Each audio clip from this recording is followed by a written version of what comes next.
Welcome back to Morning Joe. Wisconsin is set to hold its Democratic primary today after Governor Tony Evers lost a heated legal battle in two of the nation's top courts. Yesterday afternoon, Wisconsin's Supreme Court overturned the governor's executive order early Monday to postpone the election to June after citing the public health risk from the coronavirus pandemic. The court, in a 4-2 decision, sided with the state's Republican-controlled legislature, which opposed moving the date, saying it would sow confusion, in their words. The decision preceded a ruling by the United States Supreme Court, which refused to extend the deadline for absentee voting in Wisconsin by 6 days. The 5-4 vote there was split down ideological lines, with the court's more conservative members in the majority. Joining us now, MSNBC national affairs analyst, co-host of Showtime's The Circus, and editor-in-chief of The Recount, John Heilemann, and Pulitzer Prize-winning columnist and associate editor of The Washington Post and MSNBC political analyst, Eugene Robinson. Gentlemen, good morning to you both. John, I'll start with you. So Wisconsin's going to hold a primary today in the middle of a pandemic. What's that going to look like exactly?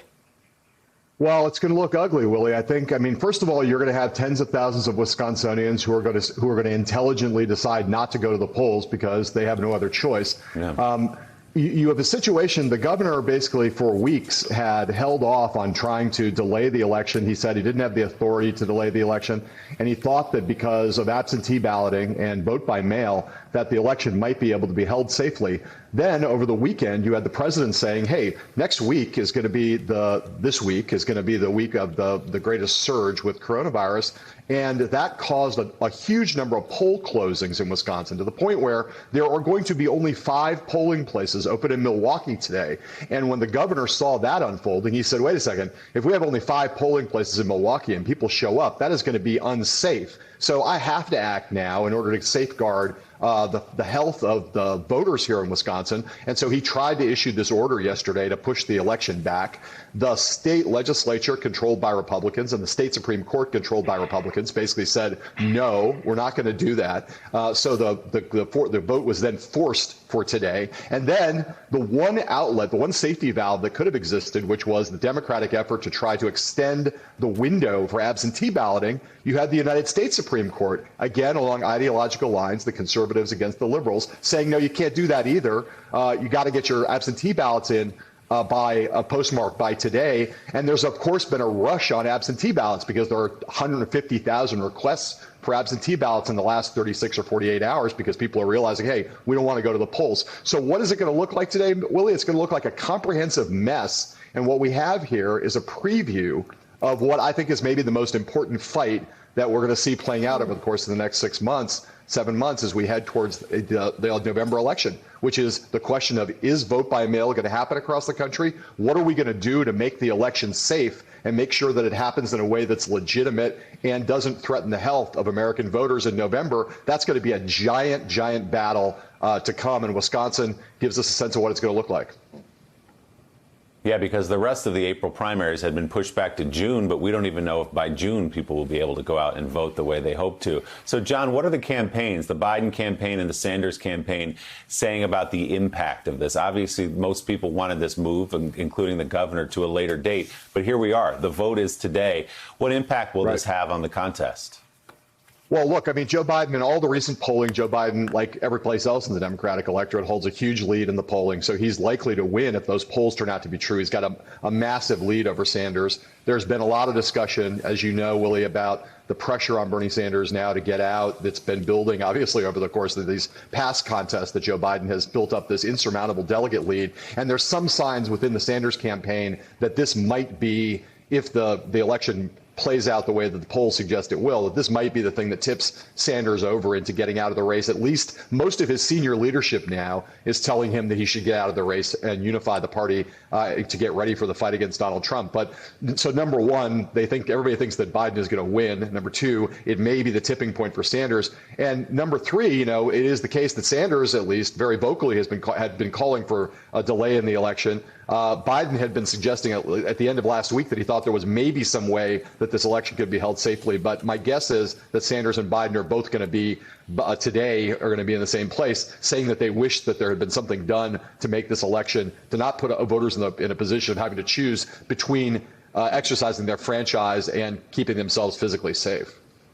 So, John, please explain to the American people, to those who are watching right now, why would the Republican legislature in Wisconsin, why would the Republican Supreme Court in Wisconsin, why would they push forward an election today in the middle of a pandemic?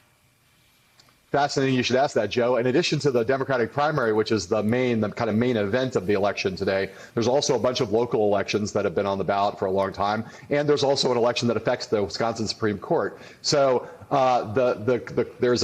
you saw Donald Trump talked about this on Friday in his press conference, where he talked about issuing an endorsement by Twitter of the incumbent Chief Justice on the Wisconsin Supreme Court, which is on the ballot. And it looks to me like, number one, there is a precedent issue here. Republicans do not want vote by mail. And we saw Donald Trump on Fox and Friends last week explaining why he doesn't want vote by mail. He said if we had vote by mail the way the Democrats want it, there would never be another Republican elected in the country. The president, very honest there on Fox and Friends, said widening of the franchise, making it easier for Americans to vote, would cost Republicans politically. And so the game has been given away here. Republicans have been for a long time, both on the question of voter ID and on various other efforts of voter suppression, have been tried to make it systematically harder for Americans to vote. This is going to be another one of these instances where it looks to me a lot like the president and his Republican allies. Their attitude is our voters will go to the polls if the president tells them that it's safe.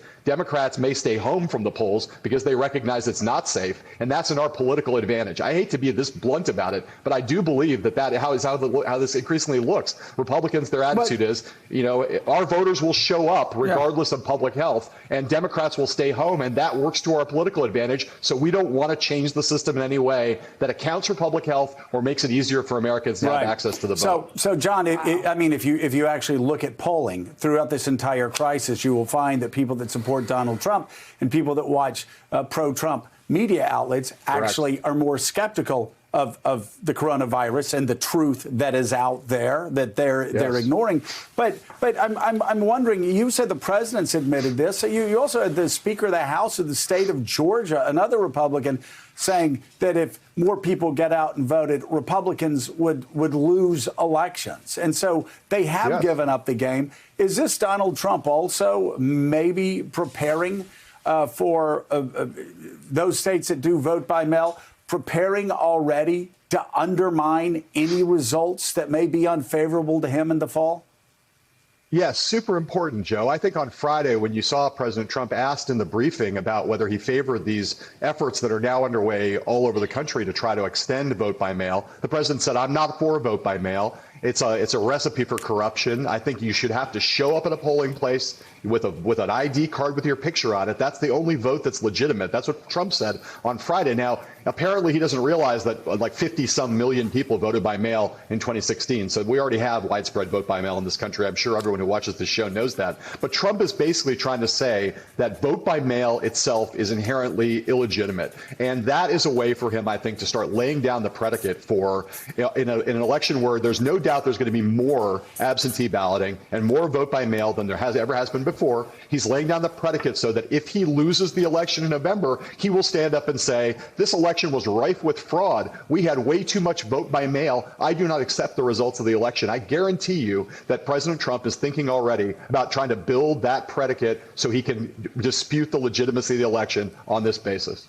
Thanks for checking out MSNBC on YouTube, and make sure you subscribe to stay up to date on the day's biggest stories. And you can click on any of the videos around us to watch more from Morning Joe and MSNBC. Thanks so much for watching.